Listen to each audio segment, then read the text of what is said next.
मलिक मुस्तकीम खान साहब हमारे साथ हैं। साहब, अंदर क्या बात हुई आपको और आपके साथ आपको सांत्वना क्या दी गई? हम यहाँ अपनी बात रखने आए थे एडमिनिस्ट्रेशन से।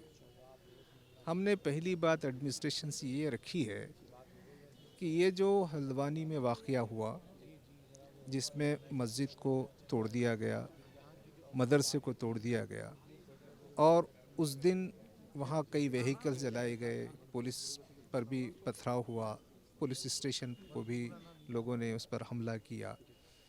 तो ये पूरा वाक़या हमारे नज़दीक ऐसा है जिसकी हम मज़म्मत करते हैं, इसको गलत समझते हैं, और हमारे देश के लिए, हमारी बस्ती के लिए, शहर के लिए बहुत ही नुकसानदा बात है। लेकिन सवाल ये है कि ऐसा वाक़या क्यों हुआ? तो उस सिलसिले में हमारी राय हम वाकिफ़ कराने आए थे कि अगर हाई कोर्ट को एक पार्टी गई हुई है और हाई कोर्ट ने 14 फरवरी की डेट दे दी है कि क्या ये दुरुस्त है, गलत है, लीगल है, इलीगल है, तो एडमिनिस्ट्रेशन को हाई कोर्ट के जजमेंट तक इंतज़ार करना चाहिए था।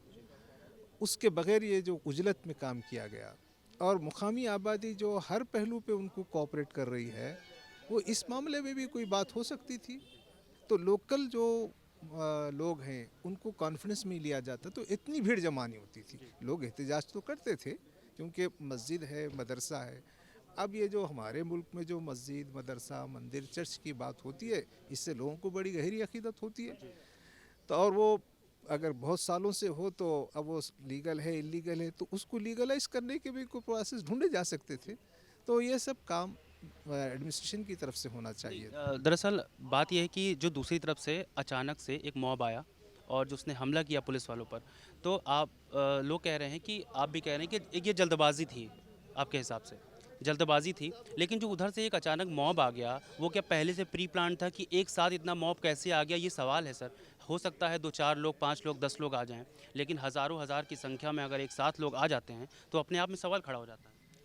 नहीं, वो तो यानी उसको प्लान तो कैसा हो सकता है, क्योंकि खुद यानी जो है एडमिनिस्ट्रेशन ने भी किसी को नहीं बताया था, यानी कि ये तारीख को, ये डेट को हम वहाँ पर जमा हो रहे हैं और उसको ढाने के लिए आ रहे हैं, गिराने के लिए आ रहे हैं।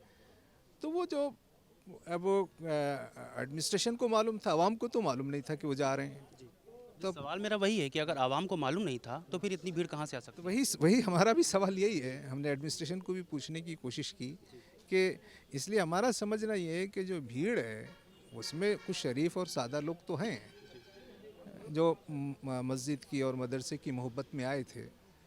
लेकिन उसमें क्या सिर्फ वाकई वही लोग थे या कोई शरपसंद लोग, अनासिर लोग आ गए थे और उन्होंने आकर इस्लाम को, मुसलमानों को, मस्जिदों को बदनाम करने के लिए, या मुसलमानों पर पुलिस का जुल्म को, पुलिस की सख्तियों को लाने के लिए कुछ जानबूझकर ऐसा किया हो, उसके बारे में तहकीक होनी चाहिए। मैं समझता हूँ कि कोई मुसलमान मौजूदा हालात में, मुल्क के जो मौजूदा हालात, उसमें इतनी हिम्मत नहीं हो सकती है कि वो पुलिस के ऊपर पथराव करे या पुलिस स्टेशन पर हमला करे।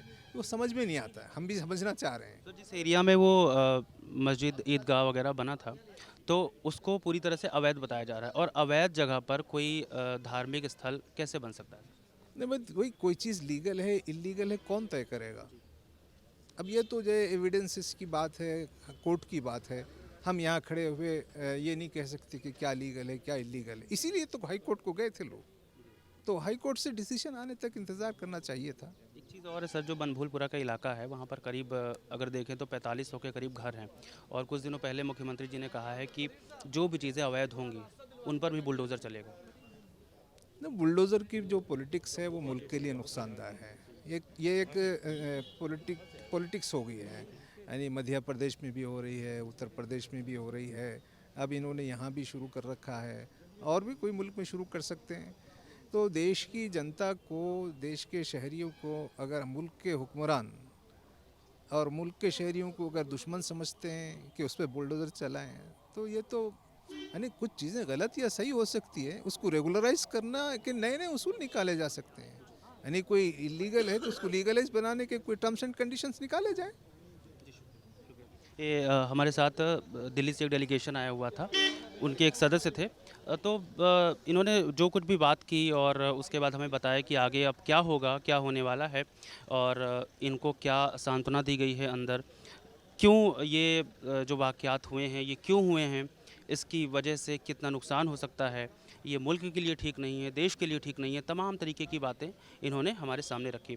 फ़िलहाल देखते हैं अब इन सब चीज़ों में क्या होता है आगे, प्रशासन क्या करता है, वो जो अवैध जगह है वहाँ पर क्या होता है, इन तमाम सवालों के जवाब हमें भविष्य में ज़रूर मिल जाएंगे। कैमरा पर्सन गोविंद मंडल के साथ रविशंकर दुबे, हल्द्वानी।